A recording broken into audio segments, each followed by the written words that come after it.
Supreme court के आदेश के बाद नेपाल के नए प्रधानमंत्री के रूप में कुर्सी संभालने वाले नेपाली कांग्रेस के नेता शेरबहादुर देउबा ने संसद में विश्वास मत हासिल कर लिया है।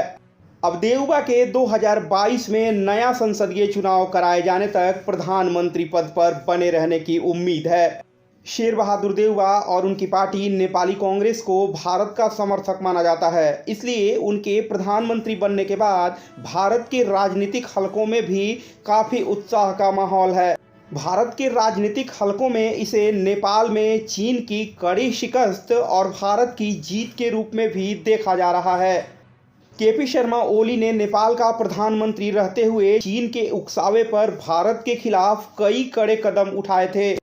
उन्होंने नेपाल का एक नक्शा जारी किया था जिसमें भारत के उत्तराखंड राज्य के लिम्पियाधुरा, लिपुलेख और कालापानी को अपने देश में दिखाया था।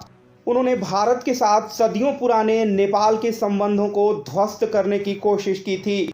ओली ने भारत से नेपाल ब्याह कर जाने वाली बहुओं के लिए दोहरी नागरिकता के कानून को भी खत्म करने की कोशिश की थी।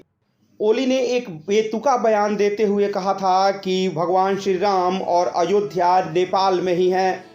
इतना ही नहीं, उनके प्रधानमंत्री रहते हुए भारत नेपाल अंतर्राष्ट्रीय सीमा पर बिहार के सीतामढ़ी में नेपाली फौजों ने एक युवक की गोली मारकर हत्या भी कर दी थी।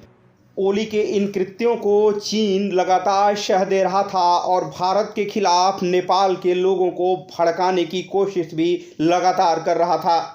अब बड़ा सवाल ये है कि नेपाल में देउबा के प्रधानमंत्री बनने के बाद क्या वहाँ भारत विरोधी लहर कम हो जाएगी और चीन का प्रभाव अचानक से खत्म हो जाएगा?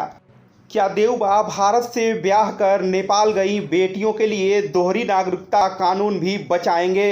दरअसल नेपाल के नए नक्शे को उसकी संसद ने भी मंजूरी दी थी, जिसका समर्थन शेरबहादुर देउबा की पार्टी नेपाली कांग्रेस ने भी किया था।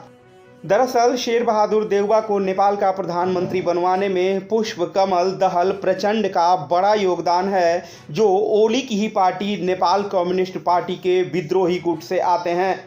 अब देउबा को प्रचंड के अलावा नेपाल की समाजवादी जनता पार्टी और कई अन्य विपक्षी दलों को भी साथ लेकर चलना है, जिन्होंने उन्हें प्रधानमंत्री बनवाया है।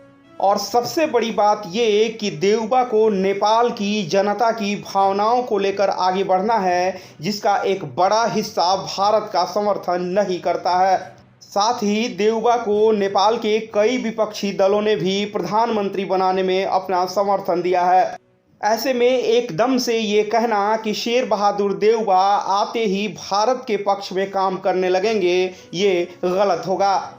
लेकिन इसका मतलब ये भी नहीं कि शेरबहादुर देउबा का भारत समर्थक होने का फ़ायदा भारत को नहीं मिलेगा।